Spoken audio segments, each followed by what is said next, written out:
Hi, everyone. Welcome. This is the Sociology Fall Welcome. My name is Rebecca London, and I am a faculty member in the Sociology Department. If you're signed up to take Sociology 3A, the Evaluation of Evidence, I will be your professor, and I'll see you on Thursday. I am excited for this school year because we are going to be at least in person for some of the time. And I'm hoping I get a chance to get to know you a little better. So I'm going to hand it over to Tina Kassaboom, who is our undergraduate advisor, the advisor with the mostest. She's really phenomenal, and we're lucky to have her in our department, and she will get us started. All right. Hi, everybody.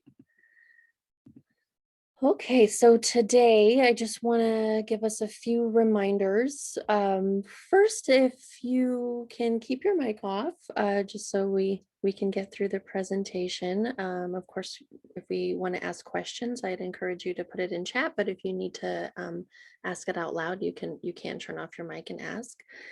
This meeting is being recorded. There are some who are not able to attend, so we're going to send it out later. And if you just want to reference it later, you'll have that as well. So after this meeting, a little bit later this afternoon, I will send out the recording, and I'm going to send out a few other things, including some faculty introduction videos and a few campus opportunities like studying abroad and UCDC. So please look out for that email. There'll be a lot of information there for you as well. Okay. Oop, there we go. Let me try that again. There we go. Back to Rebecca. London, please. Okay, thanks, Tina. So if we were all sitting in a very crowded room together, there would be a number of us who are going through the kinds of work that we do and introducing ourselves. But since we're on Zoom, I'm just going to do that as a representative of the department. And like Tina said, you'll be able to see other faculty videos where they introduce themselves and tell you what they do separately when she emails out this video. So this year, I am teaching in the fall 3A, which I know a number of you are going to be enrolled in. And I'm also teaching the graduate level sociology methods course. And then in the spring, I'm teaching two classes. One is going to be a senior seminar. So a senior seminar is a smaller course that we offer in our department for people who are on the verge of graduating. Each faculty member has designed a course. It's offered at some point during the school year that focuses on what they're interested in, their area of research or their area of expertise. And then students have a chance to sign up with a faculty member who they want to do their senior seminar with. My senior seminar is called Community Engaged Research. This year, we're going to be working with the United Way of Santa Cruz County on a special project. And then also at the graduate level, I'm teaching in the spring a Community Engaged Research class. And I think that that is a little bit of a clue for you about what I like to do. I'm what's called a Community Engaged Researcher. And what that means is that I work with community organizations to ask my research questions, collect data, do analyses, and report out. So I'm a very applied researcher, and you'll learn more about what that means in 3A when you take it with me. But my work is meant to infuse information into debates that are happening locally and to provide opportunities for nonprofit organizations and community agencies to make decisions based on the findings of research. The particular area that I focus on is children and youth. And I published a book back in 2019. I can't believe it's already been 2 years about elementary school recess. And if you come see me in my office hours and you have no idea what you want to talk about with me, you can always ask me, tell me about your book, and I will. Okay, Tina. Okay, so I want to introduce you to advising for our department. A few things to note. First, I'm Tina Kasabu. You should, of course, know my name. I'm the undergraduate advisor. I am the only undergraduate advisor. So typically when you see emails from our department advising, it's me. And that's sociadvising@ucsc.edu. That's the main email you can use for all things advising with our department. I currently am holding appointments that you can book through Slug Success, and I also will have drop-in advising hours starting tomorrow. And besides me, there actually are peer advisors you can connect with as well. And I will turn it over to them to introduce themselves in just 1 minute. But Bianca, our lead peer advisor, she couldn't make it today, but I do want to let you know that introduce her for you. So Bianca Escavillas will be available drop-in advising as of Thursday. And a little bit later, we can talk about where to find the Zoom links for that. For now, if I can turn it over to Valerie to do a quick introduction. Hi, everyone. My name is Valerie. Feel free to also call me Val. I use she, her pronouns, and I'm a third-year sociology major and proposed education minor. And I guess a fun fact would be that I'm obsessed with avocados, and I'm really looking forward to the school year. So definitely drop on by, and I'm really happy to talk to you about anything sociology related. Thanks, Valerie. And Gordon. Yeah, hi.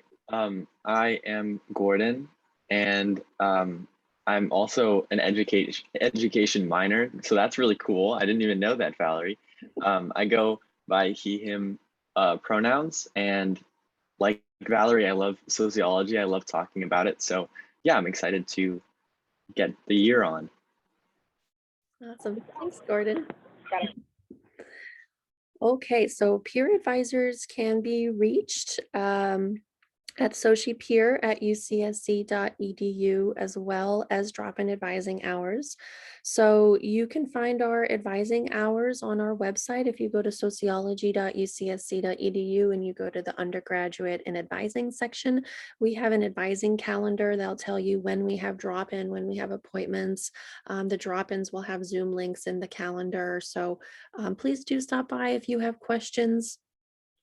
Advising is currently remote, so we don't have in-person appointments and drop-in quite yet. A little bit later in fall, we'll reevaluate where we are with that, but currently we're doing everything remote. If you need form signs, if you need academic plan, we're happy to help you through Zoom or email or anything like that. And finally, you can connect with us through our different social media platforms. We're on Facebook, Twitter, Instagram, and we're Sociology@UCSC on all of those. We'll post fun things. We'll post opportunities like internships and volunteer opportunities. So connect with us if you can, and you might get a few extra opportunities come out of that as well. And I want to really emphasize, I know most of you are probably already proposed in sociology, but there might be some of you who are maybe undeclared and looking around at different majors. So if you decide you would like to pursue sociology, we would really like to get that on your record. So if that is the case for you, please email me at sociadvising@ucsc.edu and I can update your record and propose you in the soc major. You'll start getting emails from us and you'll have more access to our classes and so on. So please do connect if you're interested in sociology. Okay, so I'm going to pass it back to Professor London. So for those of you, thanks, Tina. For those of you who are new to sociology, I know a number of our TriStar students have been taking sociology classes for some time, but if you're new to sociology and you're thinking about whether this is the right major for you, I'm just going to give you a quick background on what we do. Sociology is the systematic study of social forces and cultural meanings. So we see the importance of the social, that individual lives and actions are created and produced and changed by social forces, and they're informed by a larger historical and cultural context. So in sociology, we look at social change, we look at stability, and we look at the context of human action. So just an example of what a context of human action is. One of my research areas, as I just told you, is elementary school recess. And so the context is the school, right? But the school is nested in the community, it's nested in the state, it's nested in the national environment. So there are policy contexts and there are community contexts that matter in terms of how recess is provided and experienced by children. So that's what we mean by the context of human action. Go ahead, Tina. So what can you do with a sociology degree? Sociology is a really versatile degree in terms of, you know, what you can do with it when you're done. So a lot of our students will go on, a lot of the students in sociology are interested in giving back to their communities. And so they'll go on to do community and social services, everything from frontline social work to administrative positions to, you know, working at nonprofit organizations that are providing services to vulnerable populations, and so on. You can go into state or federal government, private industry. Some sociology majors go into like user experience in some of the tech industry. So user experience, say at Facebook or at Google. As you know, two of our peer advisors are minoring in education, and education, it turns out, becoming a teacher is the #1 profession that across the entire university is our #1 profession that happens with you when UCSC grads. So education is one of the key jobs that you could go to. You don't have to be a teacher. You could be an administrator, a counselor, a professor like me. And then in general, people who study sociology have an interest in public policy in all different kinds of areas: education, healthcare, criminal justice, family law, social welfare, housing, urban environments, environmental issues, climate change, all those different things. And so kind of anything that has to do with society is open to you as a sociology major. And then, of course, there are people who really want to do research, and we support that here in our department in terms of public policy research or, going on to do research that's providing information to all different kinds of different sectors: healthcare, social work, education, and so forth.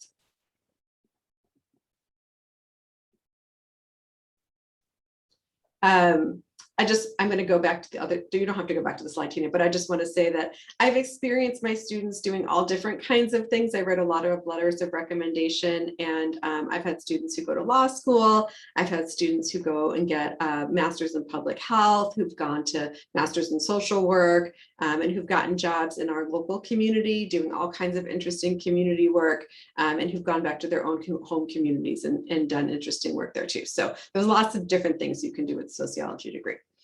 Okay, so we have in our department what are called program learning outcomes.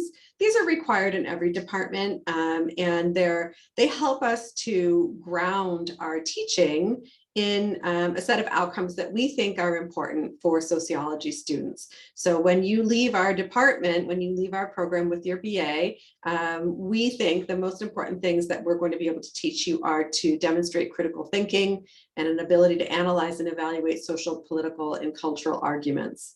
And you'll experience these learning outcomes throughout your courses, not just sequentially as you take courses. That we want our students to demonstrate sociological understandings, for example, how individual biographies are shaped by social structures and institutions, for instance, to be able to formulate effective and convincing written and oral arguments. This is a real focus of our department. A lot of our classes have written final papers as opposed to final exams. Even in research methods, I give papers instead of exams. We believe that being able to write effectively and convincingly is incredibly important. You'll also you'll be asked in your classes to do oral presentations, to be able to share back with other students and others about the findings from your research, or to make arguments about a particular issue that you're studying. We have an emphasis on theory, and so you'll be taking classical and contemporary perspectives in social theory.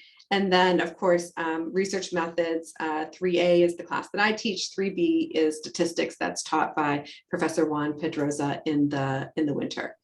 And I know a lot of you, especially if you're transfer students, have come in already having taken some research methods. And I would encourage you, if you have the time and space in your schedules, to take our research method sequence. Professor Pedroza teaches 3B, the stats class, with using statistical analysis software. You'll get your hands dirty a little bit in some data. It's a good opportunity to go a little deeper than you may have in your stats training.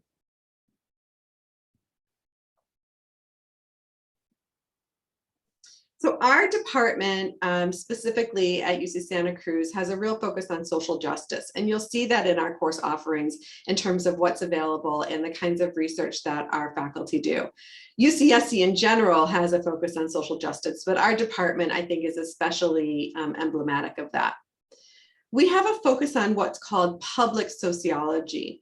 And so what that means is, yes, of course, we're faculty members and we do research that speaks to different discussions that are happening in academic fields, but we also speak to the general public about contemporary social problems. So if you end up taking Professor McKay's 139T, Community Engaged Research Practicum, you'll have an opportunity to get involved in some community engaged research. And as part of that research, there's a huge public presence where there will be large fora and opportunities for the public to learn about this research. And I think there's even one happening this fall, I'm not sure. But if there is, you'll get information about it from Tina. Most of our faculty are interested in social change in one way or another. And we are interested in teaching critical citizenship skills to our students. That is, how to be citizens of this world who engage critically and who can manifest positive social change. That's really what our ultimate goal is.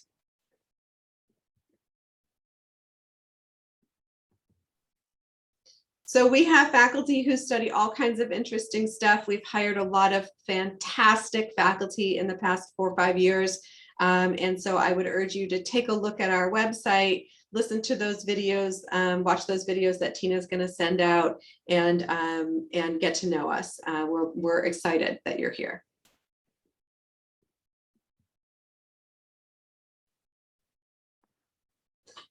So this was one of the projects that I did a few years ago. You can see I have this. These are the undergrads I worked with a few years ago. We were a very inclusive group. We had puppies and we had babies in our group. And this was a project I did in collaboration with Santa Cruz City Schools and Live Oak School District to understand how recess is experienced in middle schools in our county. One other thing I want to tell you about, and I can't remember what the next slide looks like, Tina, but one thing I wanted to mention was I am starting a new community engaged research center here on campus. It's called Campus Plus Community. And it will hopefully, maybe not immediately because I'm just starting it this quarter, but we're hoping that in the future we'll have lots of internship opportunities for students, to get involved in community engaged research. And we're not the only place that that's going to happen. I've already mentioned 2 different classes you can take in our department, 139T, 196S. That's my senior seminar that are focused on community engaged research. There's a program that's offered for EOP students called Pathways to Research. It's directed by our own graduate student, Teresa Fromil. And so she'll be sending out information about that. We have a program you can apply for to do research with a faculty member called the Correct Scholars Program. That's through Division of Undergraduate Education.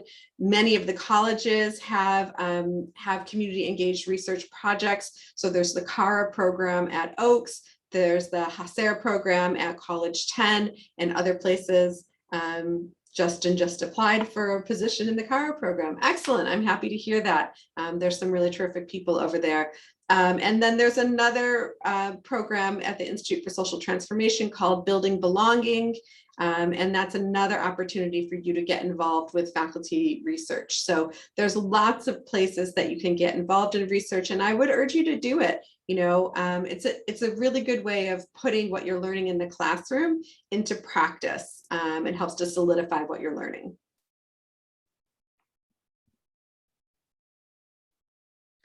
All right, so we're going to shift over and talk about some of the programs that we offer, our majors and the minor. We have 4 different programs that we offer, 3 majors and 1 minor. So the most popular one, the Sociology BA, that's where the majority of our students are. And the second one, the Sociology BA with we call it GISIS for short, but it's Global Information in Social Enterprise Studies. It's an intensive concentration where basically we're combining the Sociology BA plus 4 more classes that make up the concentration. And I'll talk a little bit more about what this concentration is in the next slide. We also have a major that's combined with Latin American Latinx studies, and it's actually sponsored through the LALS department. And so that means most of the advising, declaration of the major, academic planning, a lot of that's done through their department, but basically half of that major is sociology and the other half is LALS.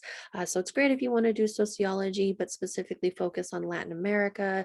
It has a language component if you wanted to learn Spanish or Portuguese. So that's a great option if you're maybe thinking about 2 different departments, but want to combine them into one. It's kind of the best of 2 worlds. And then the 4th program listed here is a minor. So a minor would be for someone who is majoring in something outside of sociology, and you want to add something like a minor from our department. And our minor is specifically the Global Information and Social Enterprise Studies, the GISIS minor. And it goes along with the major, the concentration. So if you're a sociology major and you're interested in this concentration, you would do sociology with the GISIS concentration.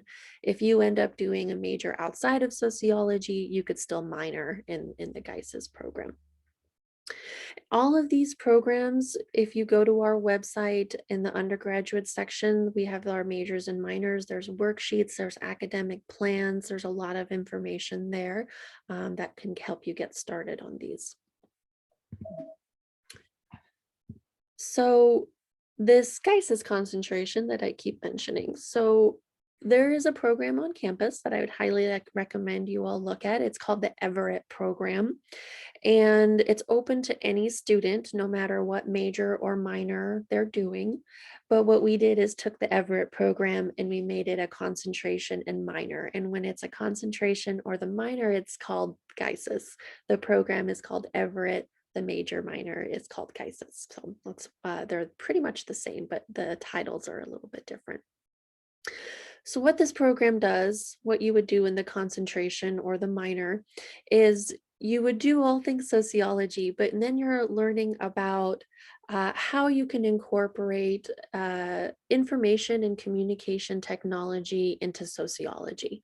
So students are going to learn how do you do hands-on projects and incorporate technology in some way. And that could be website design, social media projects. It could be database management. It could be making documentaries. There's a lot of different digital technology that this program uses, but they really want to know, how do you do social good with technology? How can you bring all this technology that we use every day into communities and organizations that need help solving these problems that they're trying to address in our society?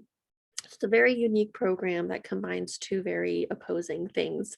You don't normally think of tech and sociology together, but they actually go really well together.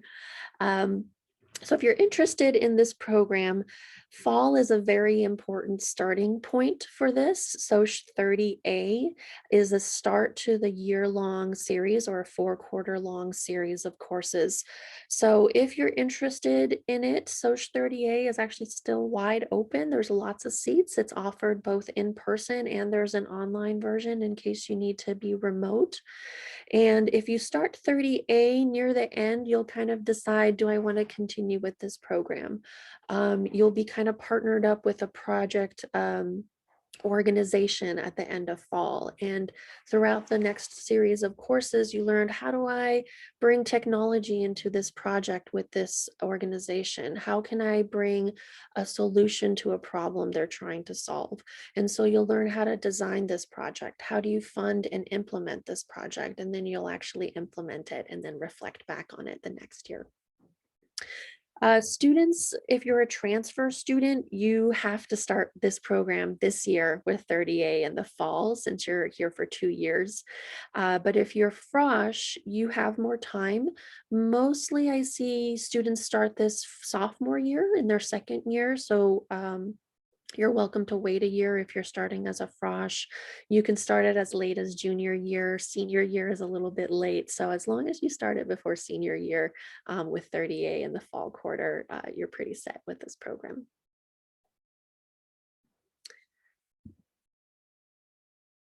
All right. So those were our programs that we offer and where are most of our students? So I wanted to kind of tell you the makeup of our students. We are currently at about 650 plus, a little bit more, getting close to 700 proposed and declared sociology students, the majority of which are following our sociology BA program, 85% of you.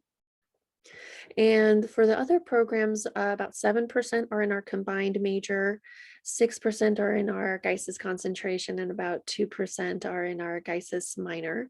And that program is continuing to grow little by little. So that's always exciting for us. And then a few other details. More than half of you are part of the EOP program, Educational Opportunity Program. If you're not and you believe you should be, they do have information on their website about how to petition to become an EOP student, and they offer a lot of additional academic support for students. More than half of you are first generation. I am also first generation. I should mention this. I was a UCSC alumni and majored in sociology. And it's always exciting when we have so many first generation students. I've been right there with you, so it's always exciting. And for sociology, our major is very flexible. We have a lot of flexibility in how we schedule our courses, when you take them, and we often have plenty of space left over for you to consider a major, a double major, or minor. So looking at the stats, currently we have about 15% of our SOC students are also doing a minor. And I was actually very surprised about the double major stat. That has actually really increased this past year. 28% of our students are doing the double major. I think the pandemic, we saw a lot of students taking more classes than normal. And so they're trying to add additional programs while they were remote. So that's a huge increase for us. And at the very bottom, so in a regular year, I hope we return to this soon, but we normally have about 9 to 12% of our students going on study abroad programs. And study abroad is starting to slowly open up applications for this coming summer and next year. So if you are thinking about participating, they're already having some workshops about how to get started on that program.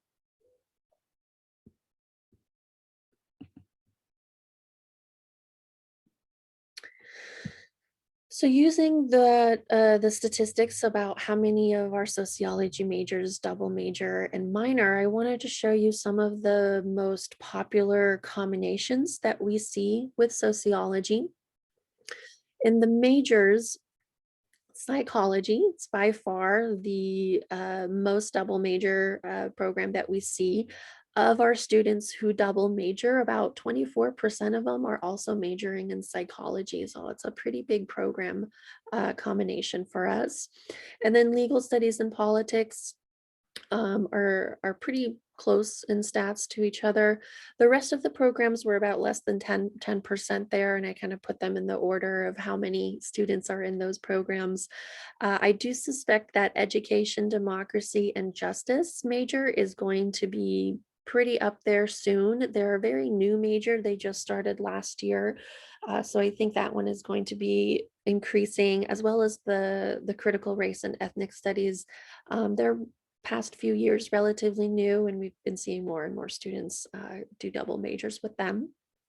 Tina, just to interrupt you real quick, there was a question in the chat about how you get into the combined LALS and sociology BA program. Oh, sure.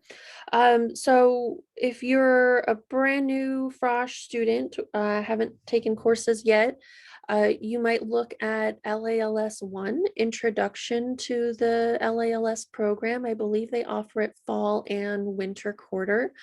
So that's one way to get started on their side.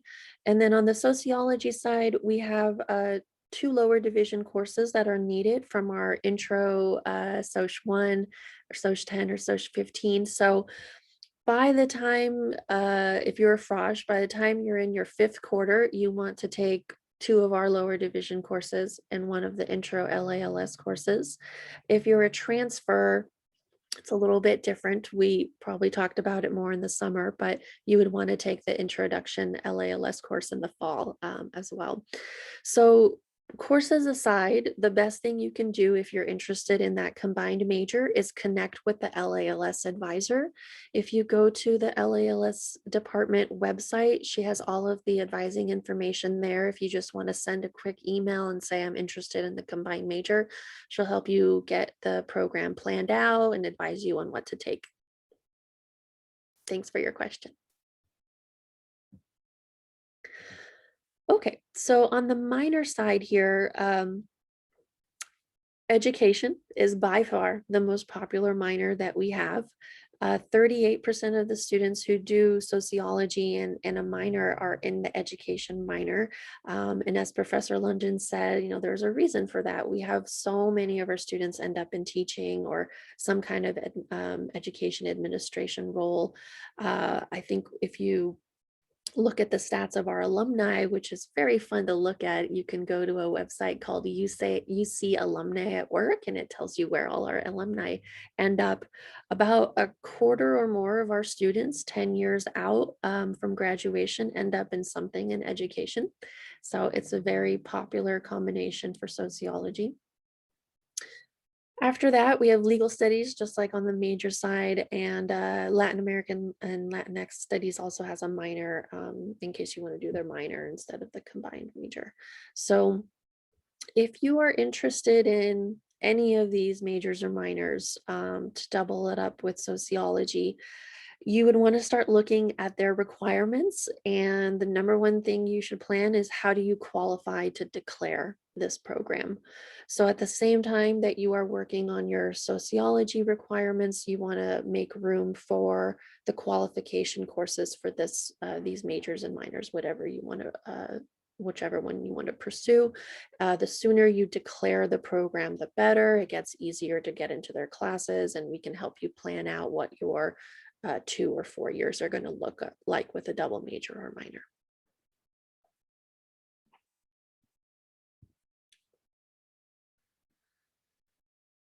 So there's a lot of information about our majors and minors that we can, of course, help you with. There's a lot of details, of course, that we can assist you with.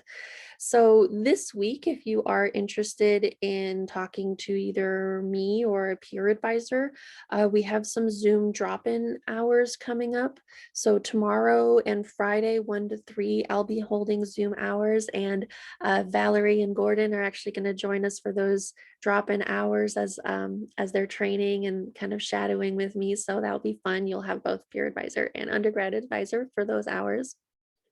I also have appointments through Slug Success that you can book. I do want to note that I often have nighttime hours. I have a baby and she runs my schedule. So a lot of times I do nighttime appointments, and especially if you work in the daytime or you're in class all day and you just don't have time to come to Zoom hours during regular business hours, I am able to accommodate nighttime appointments as well. So if you're interested in talking to us, please visit our website, the undergraduate advising section. Again, there's a calendar there that will tell you all of the hours for this week and future weeks. And you can also look at Slug Success to make appointments.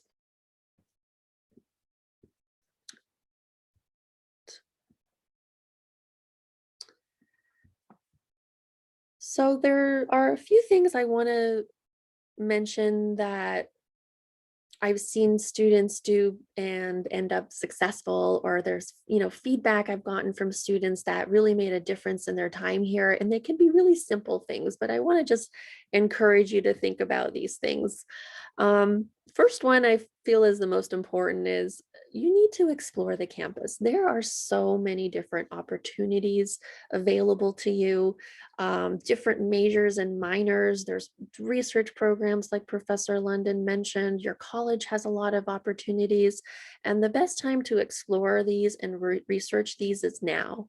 The time passes, the more you're going to be doing, more upper division courses. You're going to be more focused on your classes, but right now you have the flexibility to see what the campus is offering. And so the sooner you can figure out what you want to do the rest of your time here, the better. I have students who get to senior year and they're like, oh, I wish I knew about this program earlier. And it's always sad to hear that, because if you explore now, you find those programs early on and can really create a plan to make sure you fit those opportunities in. Especially there's some things that you have to apply to almost a year in advance, like studying abroad. So I don't want you to miss that opportunity and have it be too late to do it. The next one's very simple. Check your UCSC email. I know there's so many different things you can be looking at. There's the social media, and there's our website and Slug Success, and just, there's a lot of things we ask you to look at, but by far your email, please check it frequently. All communications should be done through your UCSC email. Faculty will only be emailing at your UCSC email, and it's actually a form of ID for us. And so it replaces your student ID number in a lot of cases. So please be sure that you have activated your UCSC email and are using it. Attending office hours, and Professor London probably knows the importance of this more than I can say, but the best opportunities comes from going to office hours and getting to know your professors, whether you're taking a class from them or not. I see students get research opportunities and internship opportunities because they got to know their professors. So I would really encourage you to visit office hours, whether they're on Zoom or in person. I can't emphasize it enough, the amount of extra opportunities that become available to students just because of office hours. I would like to echo that and second that. And I think Val can attest to it as well, because as a frequent attender to my office hours in fall of 2020 in 3A, which was asynchronous, we never even talked in person until she came to my office hours, she landed herself an internship for winter 2021 just because I knew her. So yes. Thank you. Thank you. Using our website. Not every department uses their website like we do. We use it like a handbook. It's all the information that you need to know about our majors and minor is in our website. It's very detailed, some of the sections. You can pretty much find everything there. And of course, ask me if you have any trouble finding information, but we don't have another platform that you have to look at a handbook and all of the details of a major, because we try to make it available publicly to everyone. If you're a transfer student, Most of the time you are working with me for your sociology requirements. However, you have your college advisor as well. The college that you're affiliated with has advisors that do everything that's not sociology. And that would be checking to make sure your general education courses got transferred over or your IGETC got transferred over. Unit completion, reaching 180 units, that's all through college advising. Taking a withdrawal from the university, if you need to take a leave of absence, there's a lot of details that I'm not able to do, but your college advisor can. So if it's related to sociology, contact me. If it's anything else, it's probably your college advisor that can help you with that. Summer sessions. So some of you as new students, you might have done summer session already. And so you know kind of the structure of that, but basically summer session is split into 2 sessions, session 1 and 2, that are typically 5 weeks long. It's a great time to either catch up on the major or get ahead on the major. You can do GEs and you can pretty much do most of our requirements in sociology in the summer as well. I've seen students who started as frosh and they took advantage of summer and they graduate in 3 years. I've had a few transfer students who maybe are already ahead and then they did summer and actually graduated in about a year. So summer is a really great time to figure out how long you want to be here and either get ahead on the major or speed things up. So I would definitely recommend checking that out. And often we will offer remote classes in the summer. I believe this upcoming summer we'll have definitely more in-person classes, but you'll have some remote options as well. So you've met our peer advisors, and of course you'll get to know them a little bit more as the year goes on, but the peer advisors are a wealth of information and there's lots of things they can tell you that I probably can't. I haven't been a student in so long, but they're taking the same classes that you are. They're probably in upper division courses that you're eventually going to be taking. So if you need perspective from like an experience, you know, what is it like to be in a certain sociology class? I definitely recommend connecting to our peer advisors as well as other peer advisors campus-wide. Your college will have peer advisors, EOP, STARS for transfer students. There's a program called Ask a Slug where a peer is available pretty much most of the business hours days to, you can ask them pretty much anything and they can direct you to where you need to go. So please do it. Take advantage of peer advisors. They'll provide you a lot of information in addition to what I can provide. And now that we're back on campus, tapping into campus resources is going to be a little bit easier. And I would just really recommend that you use them. You're paying for these services. You should really be using them. The Career Center, I feel, is so underused. I would love for more students to connect with the Career Center. They can help you with resumes. They have lots of workshops. They have internship fairs coming up and job fairs and grad school fairs. They have a lot of opportunities that students can tap into. DRC is Disability Resource Center. If you do need to have accommodations for classes, for example, DRC is where you're going to go to access those accommodations.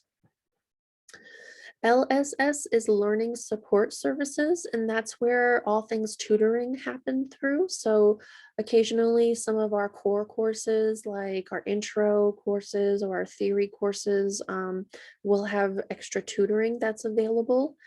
So anytime you have a core course in sociology, you can take a look and see what kind of tutoring we're offering through LSS.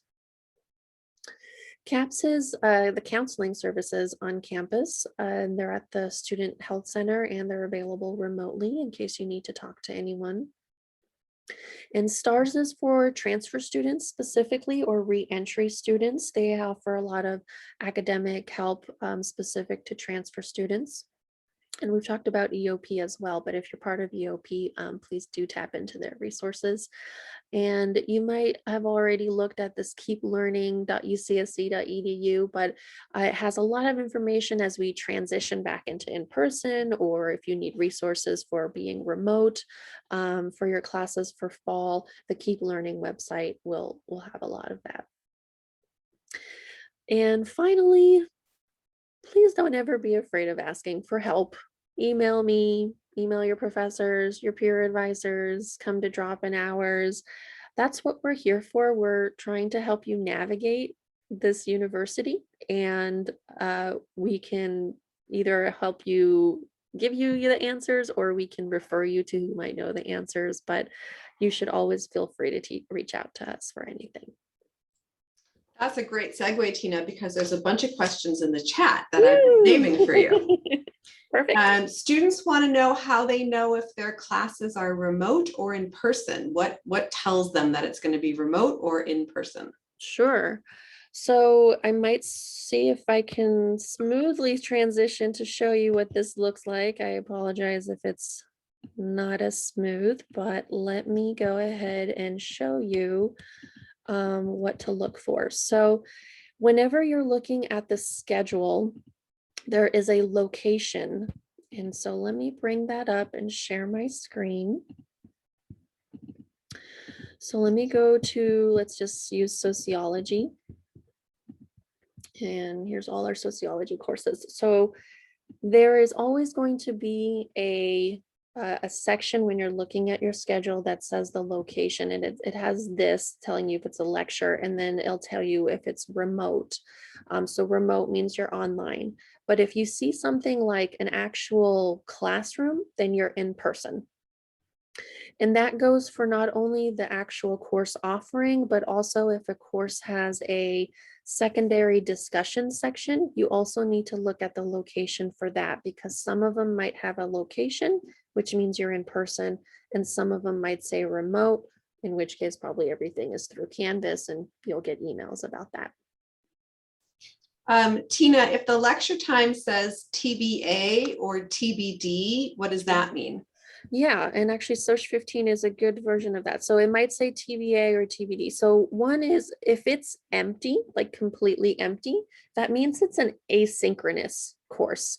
And that means everything's recorded and probably posted through Canvas. And so you're doing things a little bit more on your time and whenever assignments are due. So there's not actually a set time that you meet.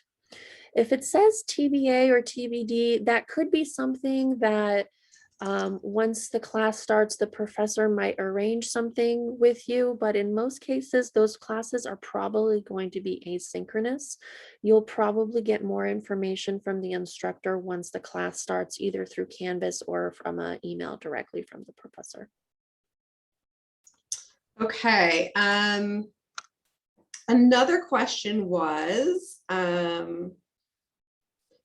some students were interested in putting together a group for those who are double majoring. There was 3 or 4 students who said, that sounds great. Is there any kind of thing that we've done in the past for students who are double majoring, or is that a self-organized activity? Yeah, we don't have anything currently like that. You know, we could certainly set up an email group, but I think where you might find it more useful is, and I apologize, I'm not in it right now, is platforms like Discord, for example. Justin Where, just created a group me. He posted it in the chat. yeah, you all are way Justin? more advanced than we are here with some of these platforms. So I often hear about students who have created groups through those platforms and they kind of connect with each other. So I'd probably go that route. Yeah, and Valerie and Okay. Gordon might also have recommendations if they've seen things outside of Discord or whatever else. One student asked about, if you're a transfer student, when are you supposed to declare your major? Sure. So transfer students are required to declare their major in their second quarter here, so winter. And I'll go to our website really briefly. There's if you go to our undergraduate, there's a declaration section. So Transfer students have to declare by their second quarter, and within the second quarter, there's a deadline by which the campus expects you to finish your declaration. So for winter quarter, it's February 4th. If you're a frosh, you need to declare by your sixth quarter's deadline. So when is that? So spring of your sophomore year, basically, would be your declaration deadline. So you have about 5 quarters to take the courses you need to qualify for the major. And then by your sixth quarter, you would declare by whatever deadline the campus has. And on our website, it goes through all of the declaration steps. Ours is pretty straightforward. You fill out an online petition and we'll get back to you with any next steps and declare you. Okay, I think there were other questions, but they weren't like, I'm not sure they were specific to you questions. Anna had a question about whether all classes have a discussion section. They don't. Only certain larger classes have discussion sections, so don't worry about it if you didn't see one when you registered. Mm-hmm. Oh, good. Thanks, Val. Val answered Millie's question. And let's see, keep putting your questions in the chat or feel free to raise your hand on the raise hand feature and we can answer them. Tina, do you have another slide? I don't remember if your final thoughts. That was actually your it. final thought. Okay. That was it. Yeah. Angela, don't worry, we recorded it. You'll get it in your email.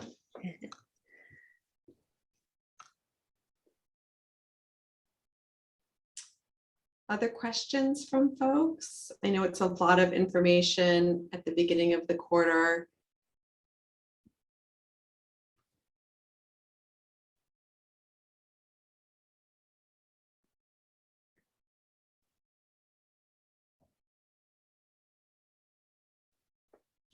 Saul, is double majoring in 3 years reasonable?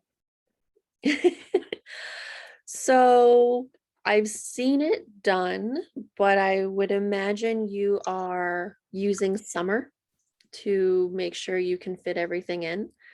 And I do see some frosh who come in with transfer credit. Maybe they took it while they were in high school or concurrently they were in community college taking units. So sometimes I see students ahead like that. But in most cases, I see students who are trying to graduate in 3 years have to take advantage of summer. And I would highly recommend that while you're in your first year, you connect with those majors that you are trying to pursue to create an academic plan to ensure 3 years in a double major will work. The biggest part of this is you need 180 units to graduate. And normally that's spread out across 4 years. And so if you're trying to do it in 3 years, we need to figure out how are we moving all of those units up to just 3 years. And that's typically trying to fit everything in the summer. So connect with us. And community college, I see, yeah, if you take summer community colleges, that is a possibility. Anytime you're a UCSC student and you're going to go take a course from a community college or another school, I would highly recommend you connect with your college advising office to ensure what you're taking is going to transfer. For example, if you're doing GEs, you can connect with me if you're going to take sociology courses at a community college to ensure that they're equivalent. So yeah, community college in the summer is certainly possible. Transfers, I will just say that you have already transferred a lot of units, so you have more limits on what else you can transfer, but frosh, it's a little bit more open because you haven't really transferred in units yet. So certainly a possibility. Talk to us before you do it. Looks like Gordon's got his hand up. Yes, I do. I was just gonna say, adding on to that comment, I wanted to say that if you have any questions about like transfer credits within high school and stuff, I did concurrent enrollment in high school and I'm in like an ongoing battle to do all my credits and everything. So if you have questions and how that like refers into sociology, you know, I'm the peer advisor or one of them. So yeah, just don't be afraid to ask me. Thanks, Gordon. And it seems like people have a lot of questions that are specific to their particular situation, which is great. And this is a good time to be thinking about it. You might get those questions better answered in drop-in Zoom hours that Tina posted about. So, and of course, check our UCSC page for links and all of that. But I think you might be better served by that. There was another question I thought, and now I can't see where it is. I don't see it. Other people? I do see this question from Jasmine about, will you be getting emails about abroad opportunities? So later when I send my email, there'll be some general information. It's mostly connecting you to their website. So Study Abroad, which is now called Global Learning, has their own website. All applications, everything is done through them. And so you want to check them out. And they typically have a lot of workshops on how to get started. So if you go to their website and check out their calendar, you'll find some ways to connect with them, and they have advisors and all of that there. So I don't know if the Global Learning will directly email you, but at least in my email, I'll point you to where to look. There's another program too, where instead of going abroad, you can go to Washington, DC and do an internship. It's called UCDC. And it's run through the legal studies program in the politics department. And that's also a great opportunity to do an internship in a real policy setting and get to learn what's happening in DC. Mm-hmm. And I will verify for Jake, Julie's answer is correct. If you're a transfer student, 105 is the maximum units that you can transfer.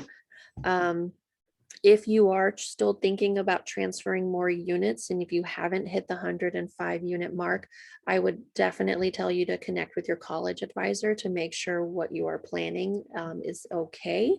There are limitations on how many units you can transfer when you get to senior year, especially. So anytime you want to transfer units from a community college or somewhere else, be sure to talk to your college.